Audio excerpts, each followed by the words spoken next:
పిల్లలైనా పెద్దలైనా ఇష్టంగా తినే పప్పన్నం చేసుకున్నాం. ఈజీగా అయిపోయే పప్పన్నం. కావలసినవి ముందుగా బియ్యం పప్పు కడిగి పెట్టుకుందాం.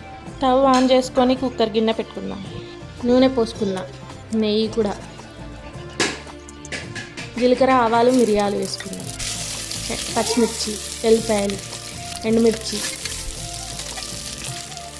టమాటాలు, పసుపు. కొంచెం వేగాక వాటర్ పోసుకుందాం. ఉప్పు వేసుకుందాం. బియ్యం కూడా. కుక్కర్ మూత పెట్టుకుందాం. 3 విజిల్స్ వచ్చాక ఓపెన్ చేయాలి. ప్రెషర్ పోయాలి.